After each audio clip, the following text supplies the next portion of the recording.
디모데전서 강의 44번째 시간입니다. 오늘은 디모데전서 4장 11절부터 13절의 말씀을 가지고 함께 은혜를 나누어 보도록 하겠습니다. 에베소 교회가 문제가 생겨서 바울은 마게도냐로 가는 선교 여행 길에 디모데를 급하게 에베소 교회로 파송을 합니다. 바울이 디모데를 에베소 교회에 파송하면서 가장 크게 염려가 되는 부분 중에 한 가지가 있었습니다. 그것이 바로 오늘 본문엔 디모데전서 4장 12절에 나와 있는데요. 한번 읽어볼까요? 시작. 누구든지 내 연소함을 업신여기지 못하게 하고 오직 말과 행실과 사랑과 믿음과 정절에 있어서 믿는 자에게 본이 되어. 그래요. 에베소 교회를 파송하면서 바울이 여러 가지 걱정거리가 있었지만 디모데 개인에게는 디모데의 어린 나이, 젊은 나이가 마음에 걸렸습니다. 나이가 젊다는 것이 왜 마음에 걸렸냐면 교회를 지도하는 지도자의 위치잖아요. 교회를 리드하는 리더자의 위치인데 어린 나이로 인하여 나이가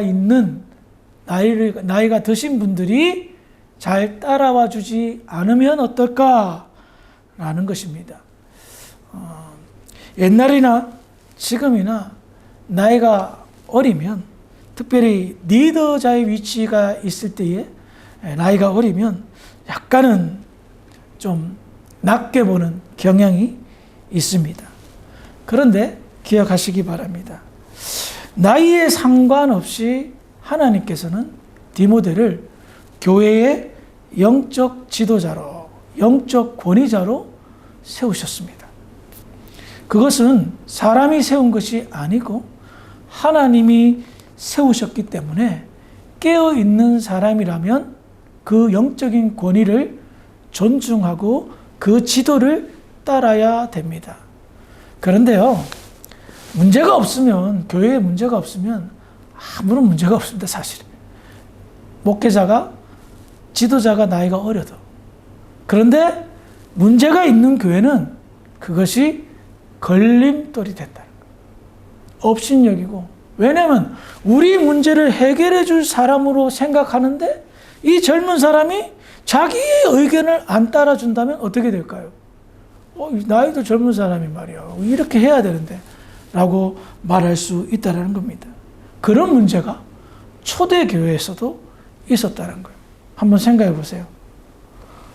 목숨을 걸고 핍박을 받고 박해를 받는 상황이 있는 위기의식이 있었던 시절의 교회에서도 나이를 업신여기는 그런 경우들이 있었다는 겁니다.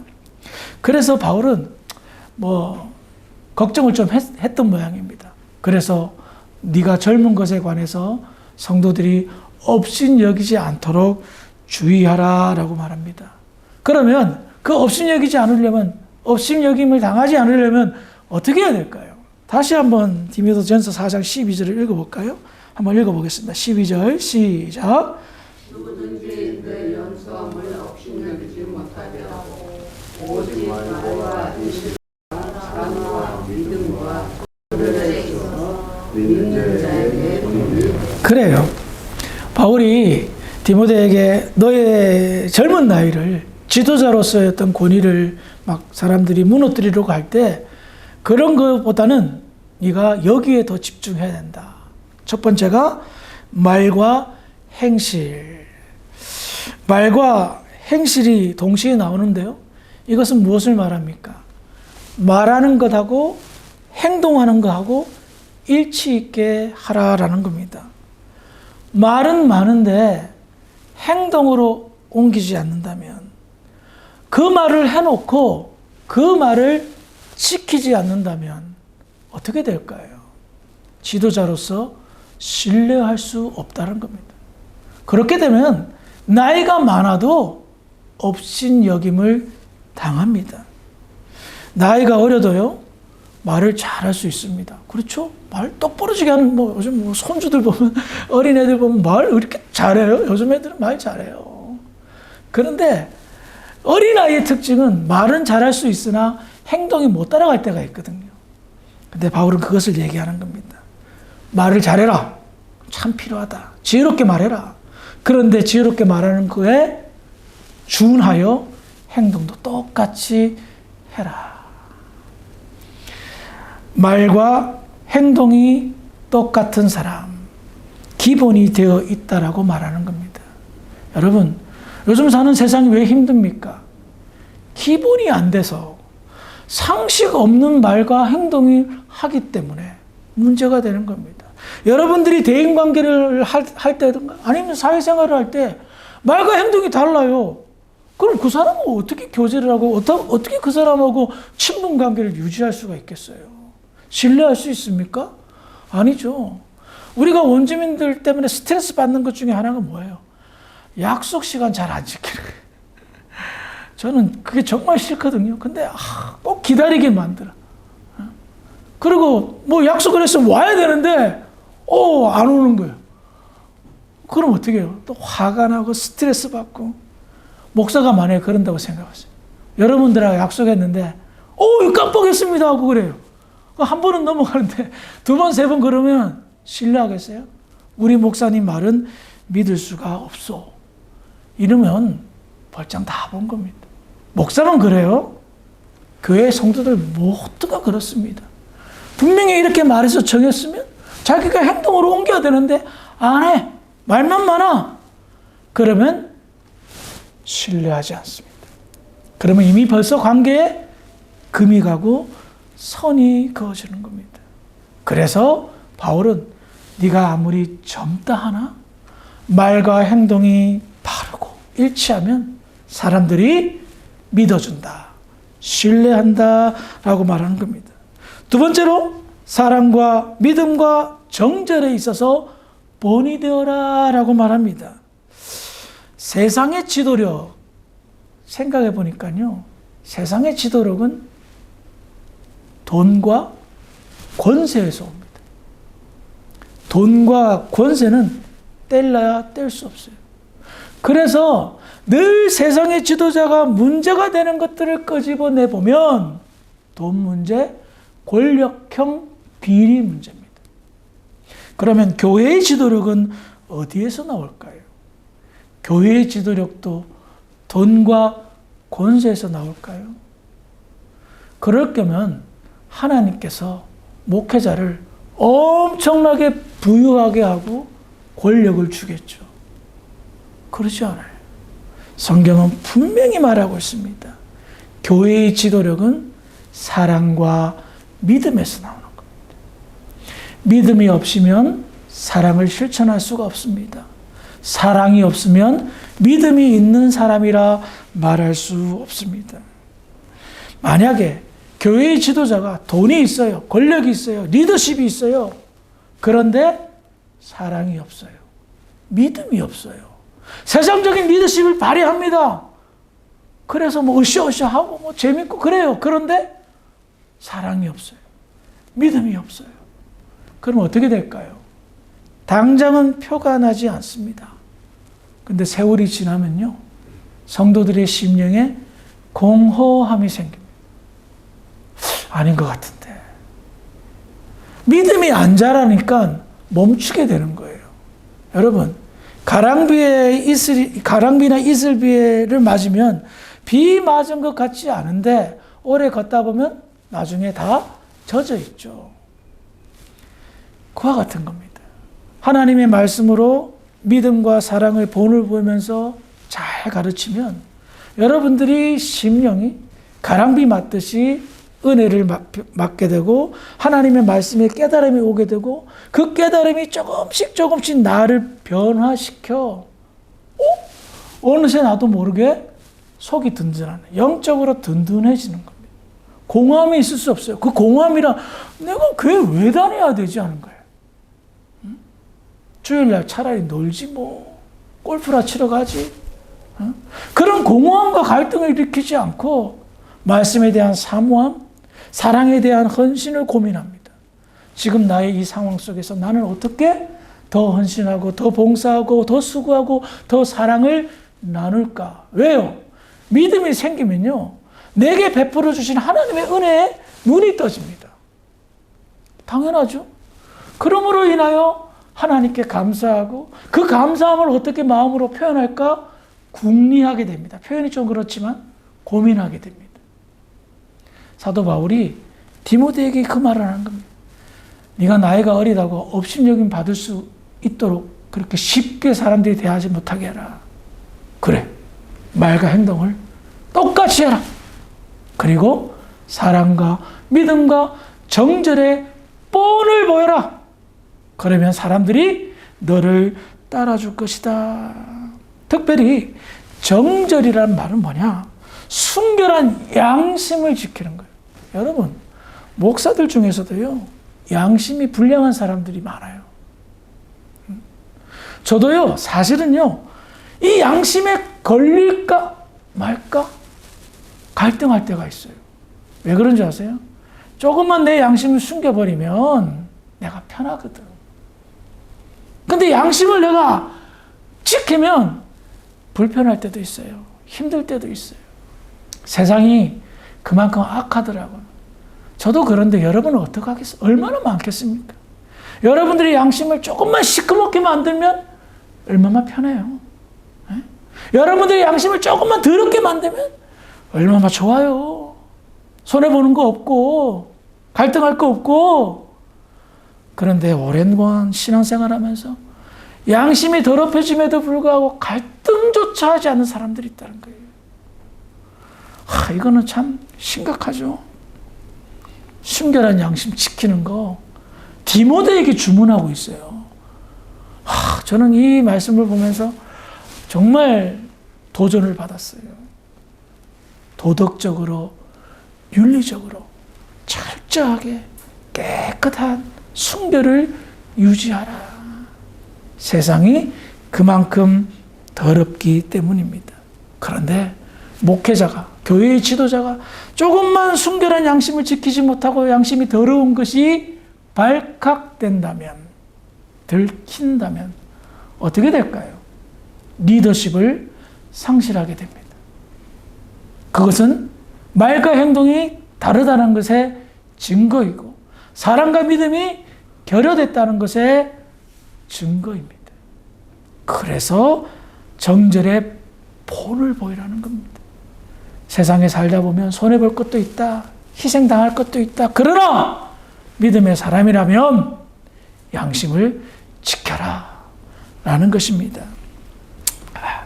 나이가 젊어도 젊은 나이에 답지 않게 참 성숙한 사람들이 있습니다.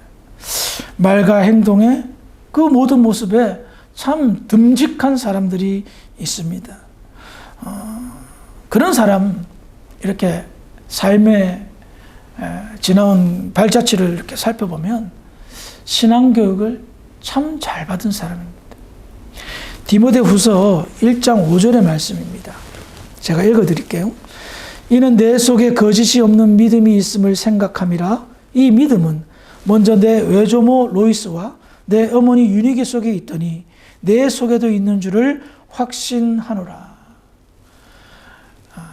바울이 디모데를 에베소 교회에 보낸 것은 믿는 구석이 있기 때문에 보낸 거예요. 나이가 젊다는 핸디캡이 분명히 있었지만 그 믿는 구석이 뭡니까? 이 친구가 젊지만 성숙하다는 겁니다. 왜? 어려서부터 외할머니 엄마로부터 믿음을 훈련받았기 때문입니다. 믿음을 훈련받았어요. 그래서 그 믿음이 어느 날 갑자기 뚝 하고 생긴 게 아니라 외할머니로부터 어머니로부터 신앙의 믿음이 계승되었다는 겁니다. 그런데 여러분 잘 보셔야 됩니다. 그 믿음이 그냥 엄마가 기도하고 엄마가 찬송하고 예배하고 뭐 이런 신앙의 모습, 또 할머니가 열심히 신앙인으로서 성실하게 살고 베풀고 교회에 충성하는 그런 모습, 그런데 그건 부차적인 거예요. 젊은 나이지만 성숙할 수 있었던 것은 뭐냐? 믿음의 신앙을 잘 이어받았지만 디모데후서 3장 15절 찾아봅시다. 한 장만 넘기면 돼. 디모데후서 3장 15절. 한번 같이 읽어볼까요? 디모데후서 3장 15절 시작.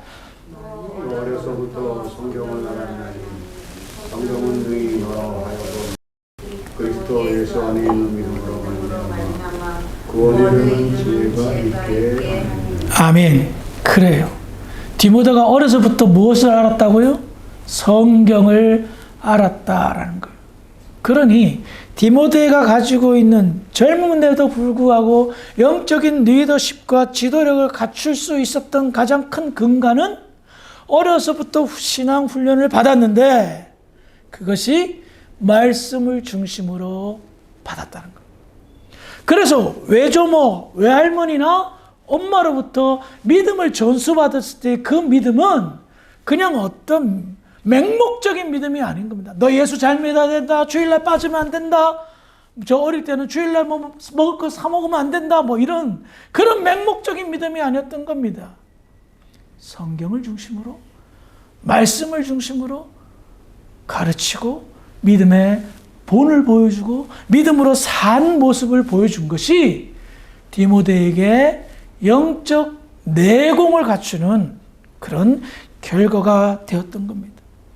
그래서 디모데는 나이에 맞지 않게 성숙한 사람, 교회의 영적인 지도자가 될 수 있었던 것이었습니다.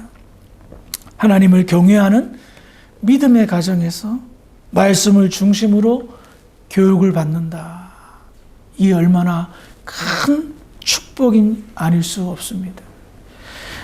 그래서 바울은 그것 때문에 젊은 디모데였지만 그것이 마음에 걸리지만 교회의 어려운 문제를 에베소 교회의 문제를 잘 해결할 수 있을 거라 생각하고 보냈던 겁니다. 다시 본문으로 돌아와서 디모데전서 4장 13절을 읽어보겠습니다. 4장 13절 시작.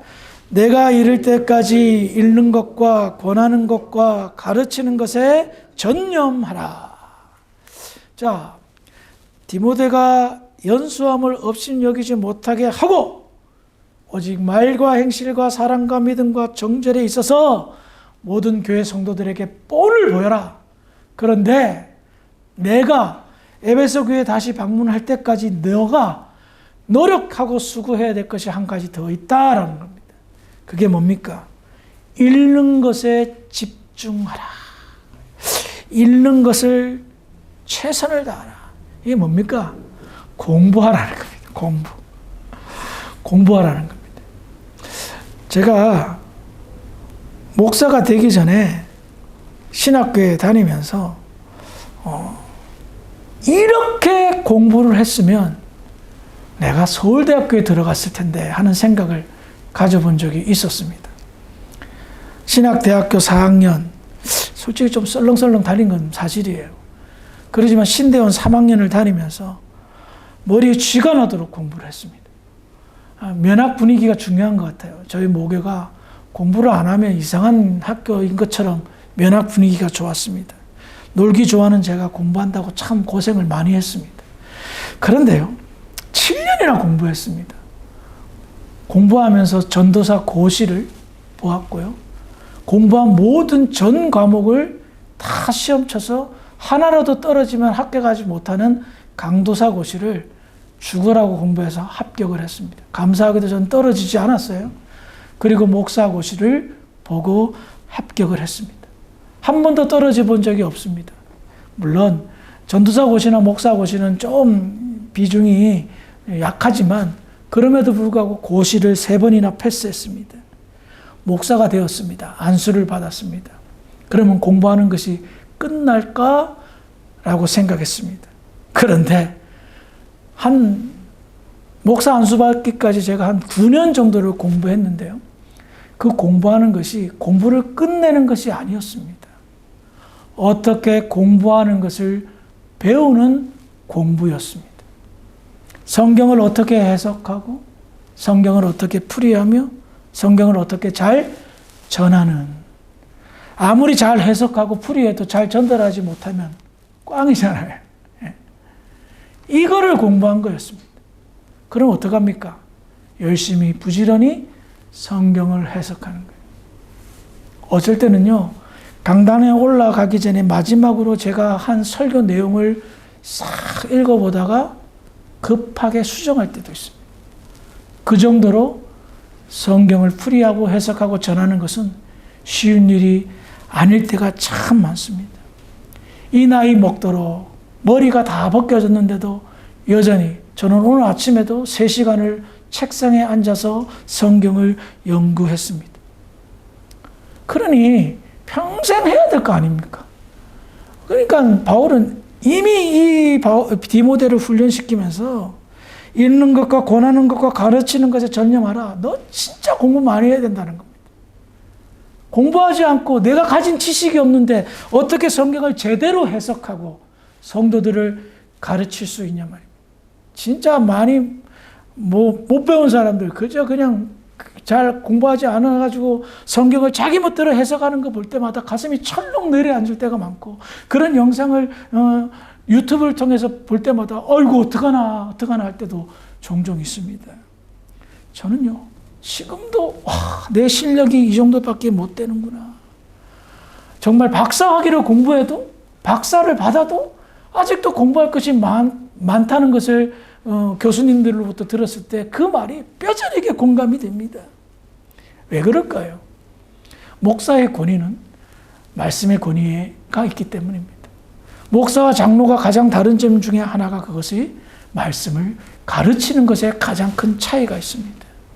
목사가 빈 깡통이라면 전혀 배우지도 못하고 알지도 못한다면 성도들에게 뭘 가르칩니까? 그저 그냥 무대뽀로 믿어라. 믿으면 다 돼. 그것밖에 있겠습니까? 왜 믿어야 되는지, 왜 이렇게 살아야 되는지를 성경의 교훈을 찾아서 해석해서 풀이해서 가르칠 때에 가슴에 와닿고 성도들의 영적인 살과 뼈가 되어 그것이 성도들의 성장과 성숙의 보탬이 되기 때문인 것입니다.